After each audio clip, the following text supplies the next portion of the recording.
Oh, hi. Hi, I'm Toby Fox, creator of Undertale. Toby Fox, everybody. Wow. Toby Fox est un auteur de jeux vidéo indépendant et compositeur de musique. De nature introvertie, il se cache derrière son avatar fétiche, le désormais célèbre Annoying Dog, le chien barbant en français. Il est aussi et surtout le créateur du désormais mythique jeu Undertale ainsi que de sa suite spirituelle Deltarune. Dans cette vidéo, je vais vous parler du parcours de Toby Fox, de la création et des raisons du succès d'Undertale ainsi que du jeu Deltarune. Si c'est cool pour vous, pouce en l'air, la petite cloche, on s'abonne à la chaîne et c'est parti pour ce nouvel épisode de Bunkaland. C'est parti la famille.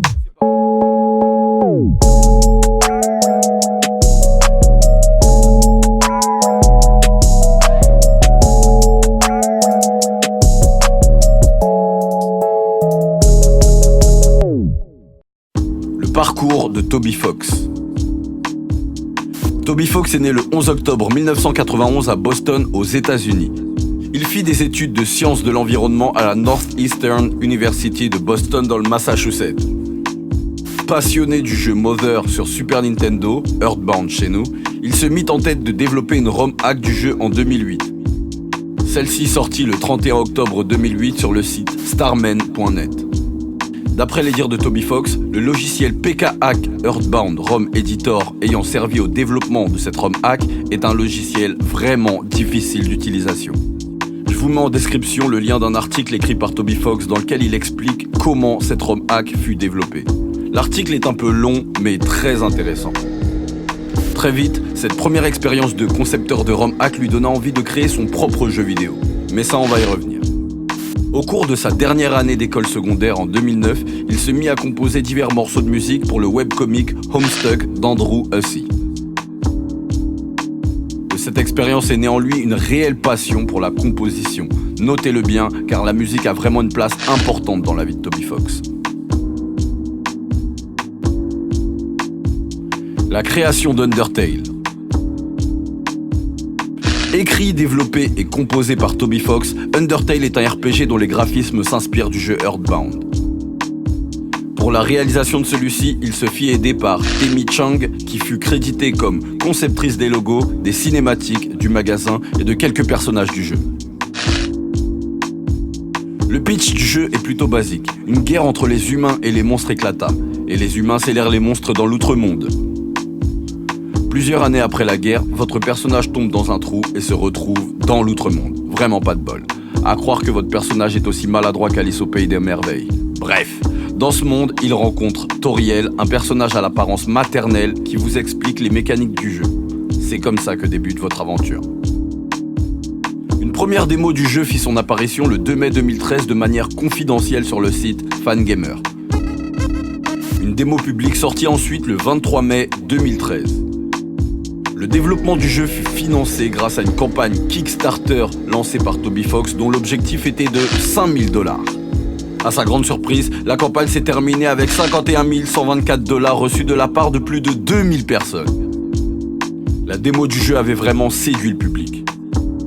S'en est alors suivi le développement du jeu en lui-même à l'aide du logiciel Game Maker Studio.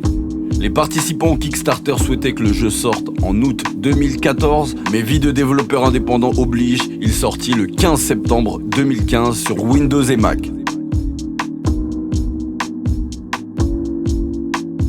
Le succès d'Undertale. Dès sa sortie, Undertale reçut un nombre incroyable de critiques positives. Le jeu surprend de par sa finesse, ses graphismes rétro et ses mécaniques de jeu.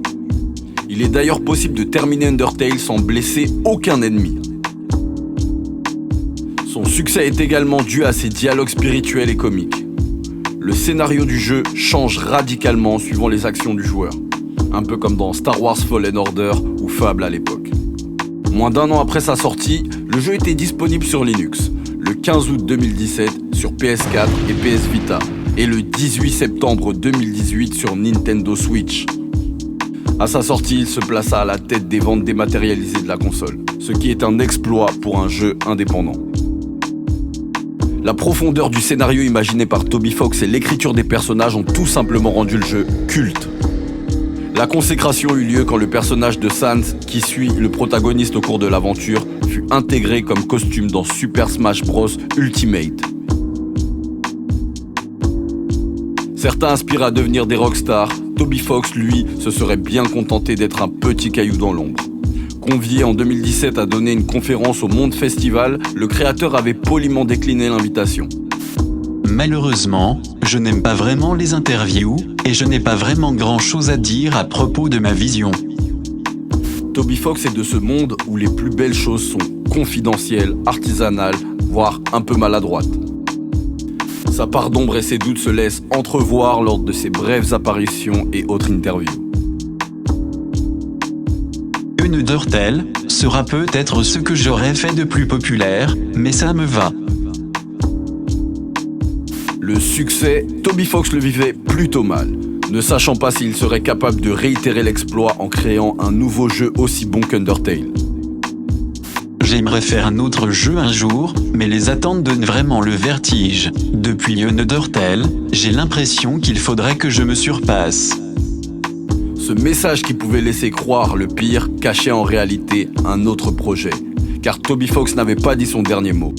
Dès la fin du développement d'Undertale, il se mit à travailler à la conception d'un digne successeur, Deltarune. La naissance de Deltarune. Le monde du jeu vidéo s'est littéralement embrasé quand Toby Fox mit en ligne le premier chapitre de son nouveau jeu de rôle, Deltarune. Diffusé sous forme de chapitres, le premier d'entre eux sorti pour Halloween sur PC et Mac le 31 octobre 2018. Par la suite, des versions Nintendo Switch et PlayStation 4 ont été annoncées le 28 février 2019. Selon son créateur, l'idée de Deltarune date de 2011. Le développement ayant été entamé à la fin de la conception d'Undertale fut très vite abandonné par Toby Fox. Une partie des musiques composées a par la suite été utilisée dans la version finale d'Undertale. Sans surprise, dès sa sortie, le jeu est un carton. Les graphismes toujours en 2D sont légèrement plus soignés et le système de combat a été revu, permettant ainsi de jouer avec 3 personnages à la fois, comme dans les Final Fantasy ou encore les Dragon Quest. Cette nouvelle aventure mettant le personnage de Chris en scène captive les joueurs. Malgré les similitudes avec Undertale, Deltarune se déroule dans un cadre et un monde différents. Le jeu est comme une version dérivée, voire une suite spirituelle à Undertale, dans laquelle humains et monstres cohabitent enfin ensemble. Certains personnages d'Undertale y jouent d'ailleurs un rôle différent. Le titre du jeu, Deltarune, est un anagramme d'Undertale, faisant ainsi un clin d'œil appuyé à la Triforce, symbole magique de Zelda, ainsi qu'à tous les jeux de rôle qui construisent leur histoire sur l'opposition manichéenne entre deux mondes. Conscient de la charge de travail que demande Deltarune, Toby Fox n'a pas reproduit les mêmes erreurs.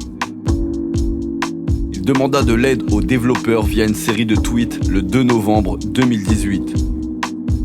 Il est impossible qu'une seule personne réussisse à faire ce jeu. Toutefois, il serait peut-être possible de le créer si j'arrive à rassembler une équipe. Alors c'est ce que je vais essayer de faire, parce que j'ai vraiment envie de le faire. À ce moment du développement, Toby Fox avait déjà écrit toute l'histoire du jeu et composé toutes les musiques. Cependant, il ne savait pas combien de temps lui prendrait le développement du jeu. De plus, il refusa de faire un Kickstarter, ayant vécu une mauvaise expérience avec la plateforme lors du développement d'Undertale. À ce jour, le chapitre 1 est disponible en téléchargement gratuit et aucune date n'a été donnée pour le chapitre 2. Toby Fox aimerait monter son équipe afin de donner une version définitive du jeu plutôt que de le sortir sous forme de chapitre au compte-gouttes. À ce jour, le meilleur moyen de l'aider est de le laisser tranquille, afin qu'il puisse nous offrir la meilleure expérience de jeu possible via Deltarune.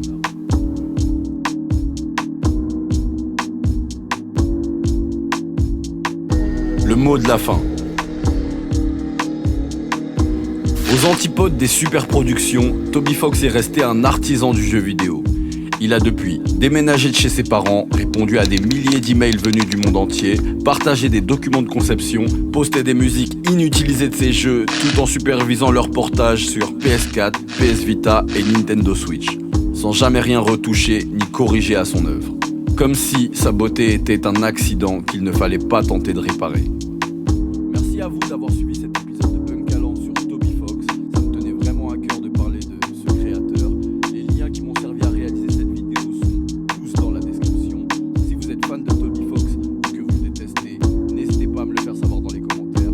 Si vous avez des thèmes à proposer pour les prochaines vidéos, n'hésitez pas à me le faire savoir dans les commentaires. En attendant la famille.